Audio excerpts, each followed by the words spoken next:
The last 5 first overall picks have all been somewhat successful in the NFL. This is of course all to varying levels of success, but all 5 of these guys are going to be in playing starting roles for the 2023 season. But it's also pretty notable that only one of these teams has been able to right the ship and turn it around since having the first overall pick. This team is of course the Cincinnati Bengals, who've now made a Super Bowl run and an AFC Championship game run just in the last 2 years alone. Jacksonville is also a young team that did make a playoff appearance in 2022, so I guess you could say they have turned it around, so to speak, and turned it around in the right direction. But what I'm really talking about is competing for a Lombardi trophy, and as far as that goes, Cincy is the only organization to have one of those first overall picks and really turn that team into a competitive franchise. But with that, let's just get into the grades of the last 5 first overall picks.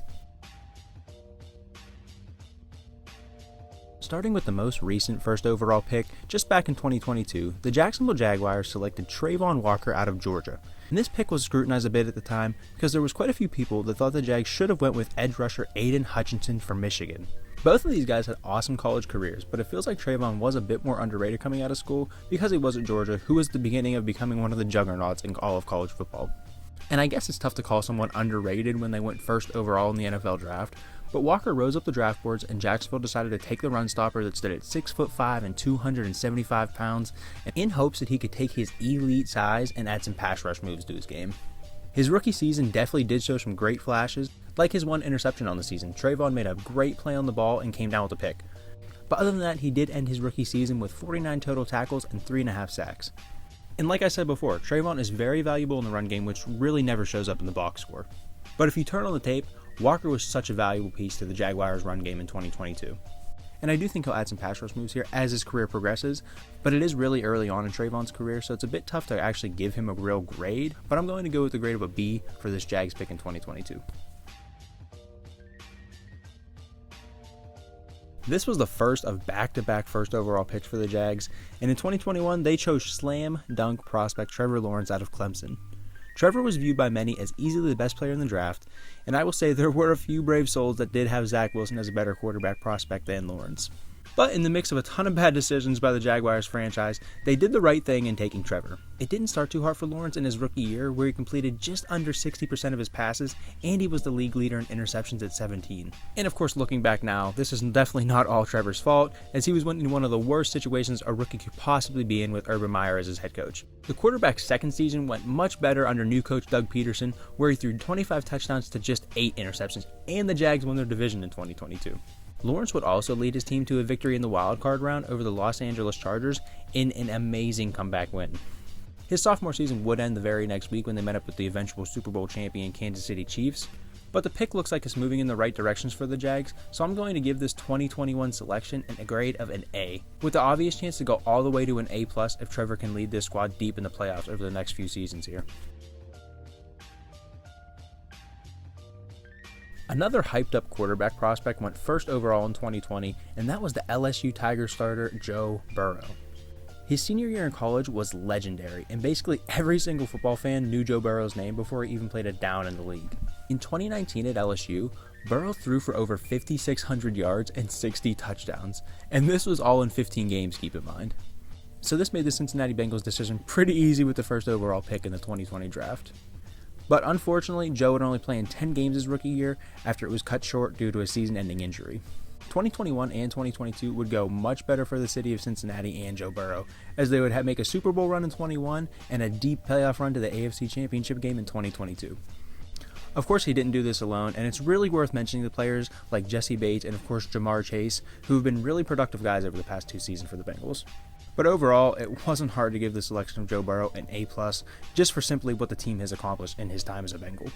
And I will say, I am a little lower on Joe Burrow's ceiling than most are, but you have to see that when he's surrounded with weapons, he's more than capable of using them. The Arizona Cardinals were on the clock with the first pick in the 2019 draft, and the pick was Kyler Murray, left fielder for the Oklahoma Sooners. I guess I should mention that Kyler also played football in his time at Oklahoma, and during his junior season, it looked like he was running around playing Tecmo Bowl. It was a perfect situation for Arizona, who really needed a quarterback due to literally just using their last top 10 pick in 2018 on Josh Rosen. So they landed on Murray even though they could have had a perennial Defensive Player of the Year candidate in Nick Bosa. This really is how to mess up team building 101 for NFL franchises when you look at the Arizona Cardinals roster management over the last 5 years or so. This has often left Murray with a less talented team around him, and it really shows out in their middling records in 2020 and 2021. Unfortunately, in 2022, Kyler's season was ended early due to an injury where he only played 11 games. And it's still not clear right now in March if Murray's going to be able to play in the 2023 season for new head coach Jonathan Gannon. Hopefully once Murray is healthy, this is the exact formula for the franchise to turn it around. Overall, I am giving the first pick of the 2019 draft a B.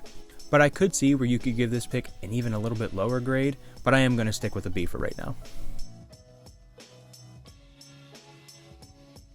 The famous 2018 draft did have a quarterback go first overall, but it was not Lamar Jackson or Josh Allen.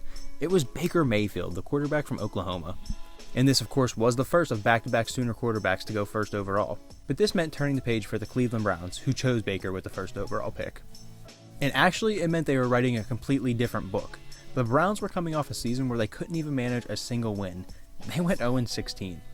But along comes Baker Mayfield to save the franchise. And it didn't happen in 2018 or 2019, where Baker and the Browns were just gearing up, making smart decisions in free agency and in the draft. But in 2020, it would actually all come together for the Cleveland Browns, and they would win 11 games and make the playoffs for the first time in forever, all behind Baker Mayfield. And Baker was fine in 2020, where he threw 26 touchdowns to 8 picks, and he was certainly more in the mold of a game manager than someone who was going to take over the game. But regardless, Mayfield would only play one more middling season in Cleveland before they decided to go in a different direction, where they gave known horrible person Deshaun Watson a guaranteed $230 million contract. Mayfield would play the 2022 season on a combination of the Carolina Panthers and the Los Angeles Rams. Unfortunately though, neither of those teams would be where Baker would catch on. But he did do enough in 2022 for the Bucs to sign him to a one-year deal where he'd be given the chance to earn the starting job. Overall, I am going to give the 2018 first pick a grade of a D+. Mayfield just hasn't produced the way that you would want a first overall pick to over the course of his career. And that is all I have for this video. Let me know what you thought about all 5 of these grades in the comments below, and let me know what else you want to see on the channel. I hope you did enjoy this one, and I hope to see you in the next one.